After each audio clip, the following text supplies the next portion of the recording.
Ya, ini Pak Ustaz. Iya. Bismillahirrahmanirrahim. Assalamualaikum warahmatullahi wabarakatuh. Waalaikumsalam warahmatullahi wabarakatuh. Amin ya rabbal alamin. Iya, memang ada dalam salah satu riwayat itu menceritakan bahwa dosa yang cukup besar itu pada lisan. Ya, dosa yang cukup besar itu pada lisan, karena lisan itulah yang menjadikan penghantar ke semua keadaan. Mau nipu dikit, nipu besar, pura-pura itu ya di dengan mulut lisan aja. itu ya. Kan nggak bisa umpamanya saya mau ngomong sama kamu, saya cuma gini. Kan nggak bisa. Untuk hal-hal tertentu. Nah, itu kan gini Pak. Nah, itu beda itu. Itu pakai gestur gitu, gestur ya benar. Jadi lisan ini terhadap semua banyak hal dan makanya di situ dan dari riwayat bahwa dosa yang paling banyak itu di lisan. Nah, bagi kamu Tung atau saudara-saudara yang lain yang memang lisannya itu kebablasan, entah itu cerewet, mamanya saya bilang cerewet, oh saya cerewet itu karena saya benar, no kan susah sekali. Orang itu begitu pasti selalu menganggap dirinya itu benar, baik, enggak masalah. Cerewet itu tetap masalah kok sebenarnya. Tetap masalah. Iya, paling tidak itu kalau wanita cerewet itu keputihan, itu sudah masalah. Langsung berhubungan ke itu Iya, cerewet kemudian ada penekanan emosi, keputihan. Kalau dia cerewet, tidak ada penekanan emosi, tidak ada hati yang sirik, tidak, insya Allah tidak. Cerewet itu maksudnya gimana? Doyan bicara, tapi bicaranya standar baik, normal. Itu aman insya Allah. Standar baik ya. Jadi tidak termasuk cerewet itu Pak? Nah, ini standar baik. Itu cerewet yang baik lah. Itu saya anggap dia tetap baik. Nah, cerewet itu hanya cuma dia ngomong, tapi kalau didengerin, enggak terlalu kemana-mana. Dia titiknya itu ya baik-baik terus saja. Sekali waktu kalau memang dia nggak perlu ngomong, ya enggak, dia diem gitu. Oh ya, ini standar baik aja. Nah, kalau umpamanya kamu banyak ngomongnya itu ngomongnya apa? Umpamanya ngomong yang bangga diri umpamanya. Nah, kamu udah banyak ngomong bangga diri lagi, udah dua hal salah. Banyak ngomong bangga diri dan itu bermenit-menit berjam-jam. Lah kan dosanya banyak itu. Malaikat atid mencatat terus menerus. Biasanya kan gini Pak Ustaz, nonton TV misalnya nih Pak Ustaz nih. Lihat misalnya siapa itu, wah itu tanpa sadar tuh langsung ngomong tuh itu.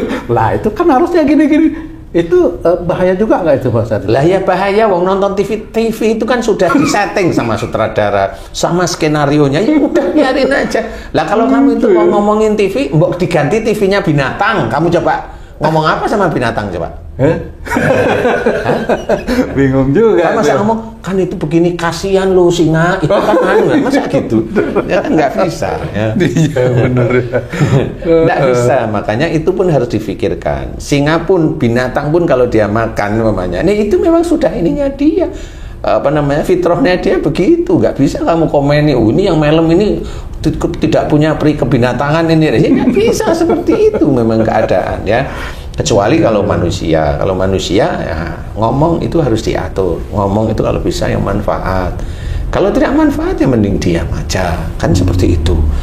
Nah, jangan ngomong yang seneng menceritakan tentang buruknya dia sendiri, seneng tapi ngomong terus, lah kan sama itu. Nah ini malah buka aib sendiri. Lah wong saudaranya itu buka aib saudaranya nggak boleh, malah momennya kamu buka aibmu sendiri, kan jadi lucu. Iya, benar. Bangga dengan omongan yang bangga dengan perbuatan salah. Nah itu juga nggak boleh. Jadi mau bicara betul-betul otak sama hati itu ikut berpikir. Begitu ya. Otak itu berpikir karena pengetahuan agama yang kita terima, yang diizinkan oleh Allah Ta'ala kita ingat. Hati itu meyakini bahwa yang kita pikirkan itu salah atau benar, itu harus paham. Sehingga pada saat mau ngomong sesuatu itu harus difikirkan. Bisa-bisa malah nggak jadi ngomong itu Pak Ustaz. Ya nggak apa-apa, malah bagus. Oh iya. Malah bagus kalau kamu loh ya. Amin. Sekarang berpikir nih, itu bisa-bisa nggak jadi ngomong, udah kelewatan. Iya, nah nanti kalau nggak bisa ngomong kan tinggal kamu mau di Jakarta apa di Jogja, kan gitu aja. Kan saya tanya aja. Kan beda tempat, kan beda cara berpikir lagi ya. Tetap gitu ya. Apa? Tetap ditunggu omongannya. Iya. Kamu nggak ngomong di Jogja, nggak boleh tidur kamu di rumah. Ya. Lah kan gitu. Jadi ini aja kamu ngomong begitu kan, kamu nggak mikir sebenarnya tuh. Ya. Padahal kalau tadi barusan saya ngomong itu kalau bisa manfaat, kalau tidak manfaat ya jangan ngomong. Lah kamu, oh berarti bisa-bisa nggak ngomong yang di mana? Baru saya gitu aja kamu udah, hah? Ya itu karena mikir banget. Ya, intinya adalah lisan inilah yang bisa menjadi pemicu berat dosa. Banget itu. Ya, menjadi pemicu dosa. Makanya otak kita itu untuk berpikir, jadi mau melakukan sesuatu atau bicara sesuatu itu harus difikirkan. Kalau memang itu dilarang oleh Allah Ta'ala, tidak diajarkan oleh Rasulullah, ya nggak usah ngomong, mending ngomong yang lain. Kalaupun ngomong itu harusnya ngomonglah yang sering itu mendidik istilahnya. Iya mendidik, gimana caranya? Umpamanya Haji C itu sebenarnya pernah bilang sama saya nih, umpamanya nih, Ustadz, aku itu kalau suruh tiap saat itu ke tamjid itu sebenarnya males. Nah, gitu kan? Iya kan? Umpama nih, suatu ketika Haji C itu ngomong, wah saya kemarin, ini suatu ketika ya, saya kemarin itu seminggu berturut-turut nganter dia itu ke tamjid. Saya ngasih, ngomongnya ya kesannya ngeledek, tapi enggak. Sekali-kali itu mogok bilang bensin sepeda motor itu habis kan gitu. Oh, iya, iya. Nah sebenarnya ini didik sebenarnya agar istrinya Haji C itu tidak ke sana terus-menerus, gimana caranya, dan Haji C juga mendidik sebenarnya itu. Harus ada siasat strategi gitu ya? Ya strategi yang tidak perlu, strategi itu harus mukulin yang nggak perlu kan gitu. Nanti kalau bilang itu habis bensin malah dibeliin bensin nanti malah. Ini kan ini umpama, ya, kan umpama. Kalau memang itu bisa ngomong aja, sepeda motor saya apa namanya, saya servis kan gitu. Kasih yang baru tuh. Lihat tuh. Ternyata begitu ya Ji. Memang punya uang sih. jadi mendidik itu penting juga di dalam berlisan ya, berkata-kata sama. Jadi bicara itu yang mendidik istilahnya. Mendidik apa saja sebenarnya. Mamanya istrinya tuh kok gerah, kok nggak enak, kok berat badanku, bisa aja ngomong Haji C. Kok kamu sekali-kali tuh ngepel sama nyetrika, itu didik itu sebenarnya. Ya. Lisannya manfaat. Iya. Dengan kata lain olahraga. Lu kan begitu. Semua itu bisa untuk mendidik. Semua hal itu bisa untuk mendidik. Semua. Kalau orang itu mau berpikir dia ingin mendidik istrinya, dia ingin mendidik suaminya, tidak dengan hal-hal yang kata-kata yang selalu memerintahkan, enggak, tapi yang kata-kata yang lucu, menurut ini kan lucu, tapi itu mendidik, beneran serius. Nah itu saya teringat kemarin itu, tuh, aku kok nyoba bajuku sesek semua, gitu kan kira-kira. Padahal bulan Ramadan nih kan puasa nih, Mas. Saya jawab, itu berarti mulai sekarang kau harus banyak gerak, harus berolahraga supaya cukup lagi baju. Terus siapanya Pak? Nggak ada. Maksudnya minta beli baju baru malah disuruh kurusin. Kan nggak mendidik itu Ji. Berarti walaupun kamu mendidik, tapi yang mau kamu didik nggak mau. Iya tak? Iya. Sama lah. Oh kamu harus ngepel sama nyetrika, tapi habis itu dia nggak mau ngomong lagi dia. Jadi nggak mau. Tapi gampang kalau saya jadi Haji C, gampang. Ambil mbak-mbak untuk membantu ngepel sama nyetrika. Habis itu uangnya untuk dia disedikitin. Bilang aja untuk gaji dia. Gimana dia mau? Kan gitu. Semua itu bisa dipergunakan. Asal kita tidak mau licik. Kita nggak licik. Kita itu mendidik kok sebenarnya. Nah, lisan-lisan yang baik itulah yang harus kita lakukan. Dan semuanya kita lakukan. Semua kalimat tadi itu berbasis pada Allah. Jadi saya mau bilang seperti ini untuk mendidik istriku. Bukan ego. Bukan ego, bukan mau menang-menang. Enggak ada. Saya mau mendidik. Iya, niatnya seperti itu.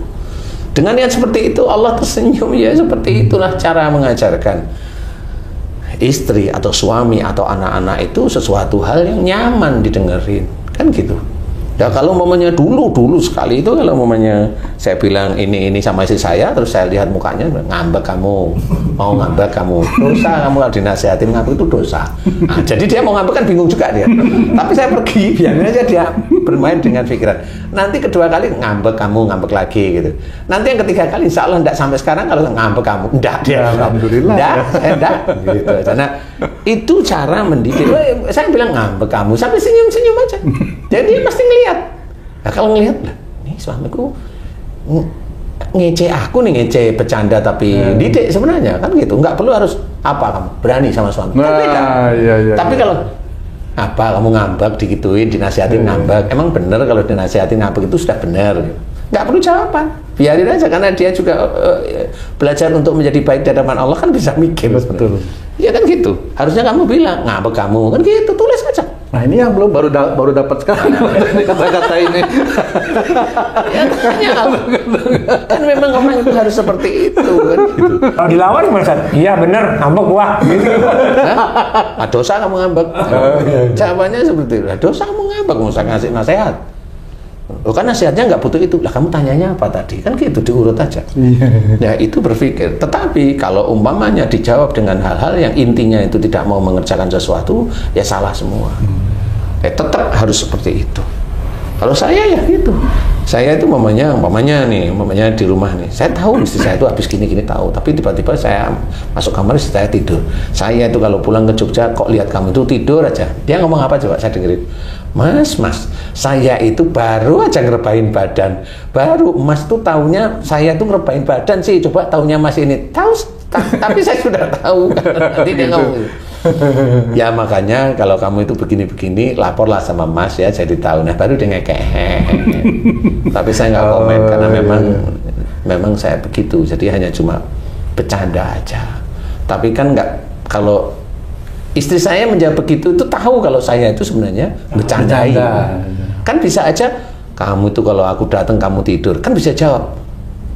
Kamu nggak tahu ini ya, jadi marah. Benar. Ngapain harus menjawab seperti itu kalau memang kita bercanda itu gampang. Dan istri saya pun mau dia tiduran nggak ada masalah. Saya hanya pengen bercanda aja. Lisan yang seperti itu menyenangkan hati pasangannya. Coba dilatih. Ya, coba dilatih seperti itu, dilatih, dan itu ngelatihnya ya lama, sama seperti kamu itu mau ngelatih singa itu mau nurut sama kamu, ya sejak kecil. Dari bayi. Oh, bukan sejak bayi, sejak SMP kamu. Iya, jangan dari bayi. Itu sejak akil balik. Iya, dilatih. Gitu. Nah, tapi Kata-kata latihan. kamu latihan sama singanya ya yang aneh-aneh, sama singanya nggak jadi berlatih, malah lendet-lendet nanti. Nah ini jadi melatih singa atau binatang yang buas pun dari bayi. Makanya ada singa yang dengan orang itu meluk ini memang dia dari bayi dilatih. Ya benar. Ya hanya manusia ini yang kadang-kadang dulu ditolong, setelah mulai bagus khianat, itu banyak seperti, dan itu nggak usah khawatir di hati. Nah, lisan-lisan yang diberikan adalah lisan-lisan yang baik, jangan lisan-lisan yang buruk. Nah, itu harus belajar. Apapun, baik kepada pasangan, istri, atau suami, atau anak, atau kepada orang tua apalagi.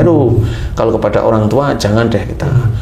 Apapun orang tua yang diinginkan selama itu tidak keluar dari syariat, adalah penuhnya aja karena Allah aja. Kalau saya seperti itu. Karena hal-hal itu bisa menjadikan Allah akan murka kepada kita. Nah di titik itulah kita harus belajar. Lisan kita harus kita tata.